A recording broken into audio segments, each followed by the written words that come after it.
여러분 안녕하세요. 한시의 스토킹 진행의 온인주입니다. 식사 맛있게 하셨나요? 날도 풀리고 우리 시장도 이 공포감이 완전히 풀린 것 같은 그런 시장의 분위기가 연출되고 있습니다. 코스피가 어느덧 2,230포인트 코앞까지 다가서 있는데요. 시장은 정말 뭔가 불 붙은 것 같은 그런 느낌인데 가는 종목만 가고 쏠림 현상이 너무 심해서요. 실질적으로 개인 투자자분들께서 체감하기에는 난 그 정도는 아닌데 하시는 분 많이 계실 겁니다. 종목별로 대응 전략 저희에게 꼭 문의 주시기 바랍니다. 서울 전화 02786-1022-1023번 열려 있고요. 문자는 013-3366-8288번, 종목명, 매수가, 비중 적어서 지금부터 꼭 문자 남겨주시기 바랍니다. 오늘 이 두 분 모셨는데요. 엑스원의 사근종 전문가, 조성욱 전문가 함께합니다. 안녕하세요. 네, 안녕하세요. 예, 반갑습니다. 시장 보면 정말 뜨거울 것 같은데 왜 우리의 계좌는 늘 이렇게 뜨겁지 못할까요? 두 분 어떻게 시장 진단하고 계신지 먼저 조성욱 전문가님. 네, 오전에 원달러 환율이 1,184원까지 강세로 전환을 하면서 외국인들이 수급이 조금 들어오는 상황이었는데 이제 다시 마이너스로 전환을 했습니다. 오늘 같은 경우에는 기관이 코스피의 순매수 유입이 되면서 프로그램 차익, 비차익을 동반해서 매수를 하고 있어서 굉장히 강한 모습을 보여주고 있습니다. 코스피 같은 경우에 금융투자하고 연기금이 주로 매수를 이어주고 있는데요. 금융투자는 증권계정 중심의 단기적인 성향이 강해서 지속성 여부에 대해서는 좀 알 수 없습니다만 연기금의 순매수는 굉장히 고무적이라고 볼 수 있겠습니다. 코스닥은 이 전방산업 호황의 영향으로 코스닥이 잘 코스피를 따라가고는 있습니다만 수급이 개선되지 않고 있다는 아쉬움이 있습니다. 2차 전지주들이 오늘 굉장히 업종으로는 강세인데요. 아침부터 강한 매기가 유입이 되는 모습입니다. 예. 조성욱 전문가님께서는 시장 어떻게 진단하고 계세요? 예, 사근종 전문가님. 조금 당황했습니다. 네. 네. 오늘 같은 경우에는 아무래도 중국이 계속해서 인민은행이 경기 부양에 적극적으로 나서고 있다는 점과 미국의 GM, 테슬라 같은 굵직굵직한 회사들의 중국 공장이 가동을 재개할 것이라는 소식에 미증시가 좀 좋게 끝났어요. 미국 증시는 계속해서 경기가 확장될 것이다라는 기대감으로 상승 마감을 했는데 다만 조금 오늘 아침 뉴스들을 살펴보면 폭스콘이 공장 재개를 거부했다는 것과 또 이제 직원들이 20% 이하의 직원들만 출근한다는 소식이 또 동시에 전해지면서 우려를 낳을 수 있는 상황인 건 맞죠. 관점의 차이인 것 같아요. 사실 우리가 우한 폐렴이 발생을 했을 때 조정 기간을 약 한 달 정도 예상을 했었죠. 한 달 정도 예상을 했었는데 지금은 그때 나왔던 하락폭을 우리나라 증시는 거의 다 채웠고 네, 이러다 보니까 사람들이 조금 기다려야 되는데 조급해지는 것 같아요. 네, 관점의 차이인데 한 달 이상 기다려야 되는데 좀 빨리 나오고 있구나라고 생각할 수 있는 반면 아직도 이거밖에 회복이 안 나오네라고 생각할 수 있는 이런 투자 심리가 계속해서 싸우고 있는 상황. 그래서 시장 전체적으로는 조금 거래량이 많이 안 나오죠. 많은 분들이 좀 급등락을 좋아하시는 개인 투자분들이 많을 텐데 이런 종목들이 개별 종목에서는 잘 나오지 않는다. 이 점 참고를 하셨으면 좋겠고 다만 오늘 삼성전자나 SK하이닉스 주가 흐름을 보면은 여전히 이런 상황 속에서도 반도체에 대한 기대감은 있구나, 살아있구나라는 거 참고하셔서 좀 장비주들이나 소재주들 좀 눌려있는 종목들 위주로 매수를 하시면 좋지 않을까 이렇게 생각을 해봅니다. 예. 이 관점의 차이 지적해 주셨는데요. 그러니까 수익률과 시장의 그 흐름과 그 괴리를 좁혀가는 작업 지금부터 해보려고 합니다. 종목별 대응 전략 세워보도록 할까요? 한시의 스토킹 본격적으로 문을 열겠습니다.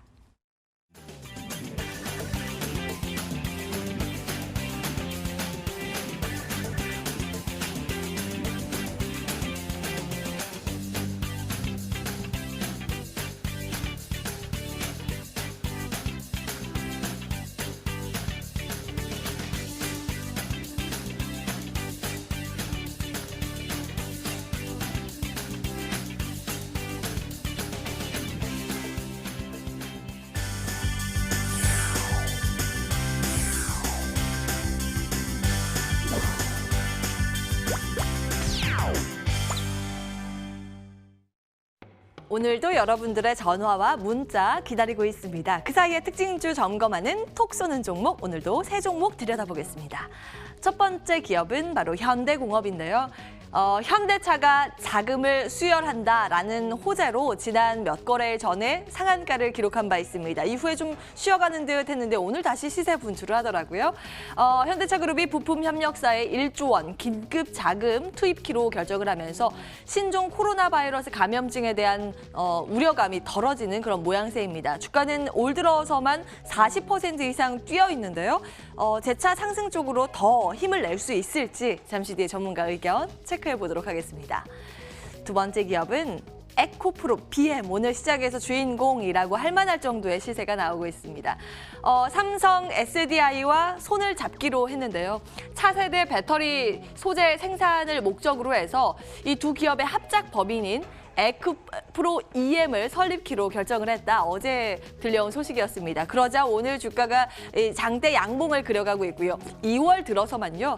65% 점프돼 있는 상황입니다. 신고가를 달리고 있는데요. 추가적인 상승의 룸 어디까지 잡아볼까요? 잠시 뒤에 전문가 의견 체크해 보시죠. 세 번째로는 NHN 한국사이버결제입니다. 요즘에 집 밖으로 잘 안 나가게 되죠. 방콕 쇼핑이 대세인데요. 이 결제 대행 시스템을 가지고 있는 기업들이 그 수혜를 받을 것이다라는 분석들이 올라오고 있습니다. 특히 그 섹터 내에서 NHN 한국사이버결제 주가 흐름이 가장 강하게 잡히고 있습니다. 2018년 10월 그 저점을 기준으로 봤을 때 벌써 한 3배 가까이 급등이 돼 있는 상황이거든요. 혹시 NHN 한국사이버결제에 대해서 이 전략 궁금하시다면 저희에게 문자 꼭 남겨주시기 바라겠습니다. 1순위로 놓고 체크 도와드리겠습니다. 앞선 두 종목 전문가 의견 확인을 해볼까요? 먼저 현대공업 보겠습니다. 사근종 전문가님. 네, 일단 현대공업 결론부터 말씀드리자면 이 정도면은 올해 오를 만큼 올랐다, 스탑하자라고 말씀을 드리겠습니다.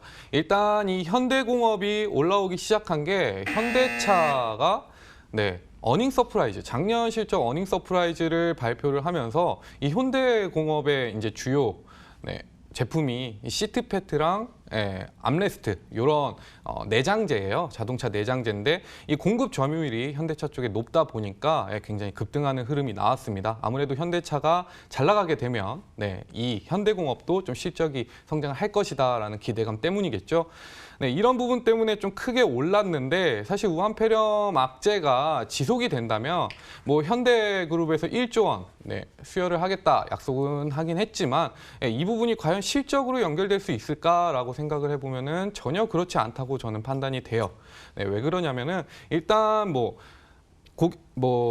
부품사에 대한 이런 도와주는 1조 원 투자 이런 거는 논외로 치더라도 보통 이런 현대공업이나 부품 회사들이 돈을 벌기 위해서는 현대차나 기아차의 점유율이 올라가고 판매량이 많아야 됩니다.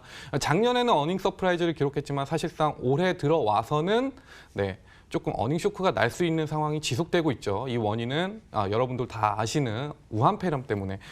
그래서 지금은 조금 객관적으로 판단할 때 밸류에이션 이상으로 좀 많이 올라갔다.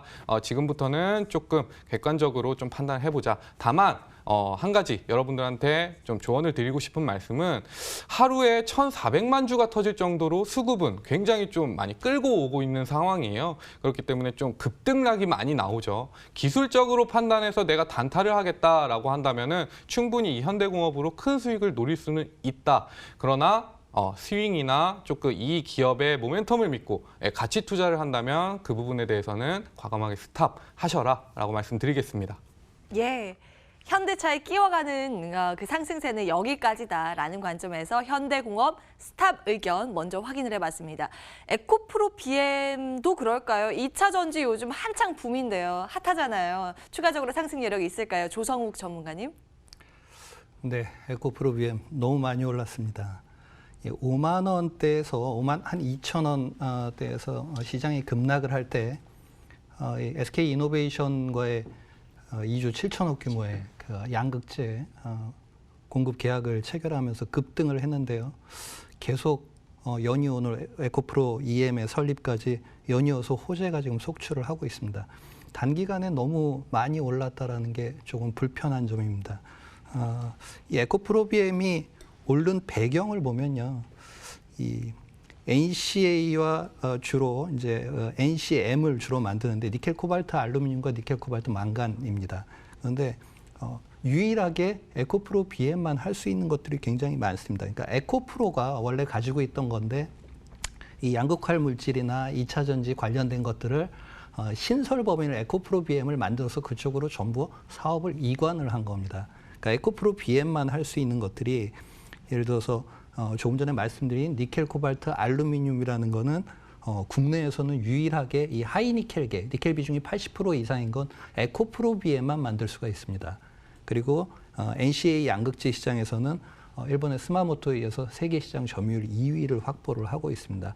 결국 SK 이노베이션도 또 삼성 SDI도 에코프로 BM에 손을 내밀 수밖에 없는 구조인 거죠. 그런데 불편한 점은 너무 급등을 갑자기 했다라는 겁니다. 그래서 굉장히 이격이 많이 벌어져 있는데요. 수급적으로 이렇게 많이 급등을 하면 이 급등의 주연이었던 외국인 기관, 메이저들이 조금은 차익 실현을 나설 가능성이 굉장히 많은 자리까지 와 있습니다. 지금은 추격 매수하실 자리는 아니고요. 들고 계신 개인 투자자들도 일부는 좀 차익 실현을 하면서 가야 될 그런 자리가 아닐까 싶습니다. 네. 그러니까 실적 자체의 구조적인 성장에 대해서 이견이 있는 건 아니지만 일단 주가는 오버슈팅 측면에서 좀 고민해 볼 자리다라는 지적을 해주셨습니다. 일단 에코프로 BM은 스탑 의견 확인을 해봅니다. 자, 이렇게 특징주에 대한 추가 전략 모색해봤고요. 이제 여러분들 종목 고민 함께 들여다보겠습니다. 내용 들고 바로 돌아오겠습니다.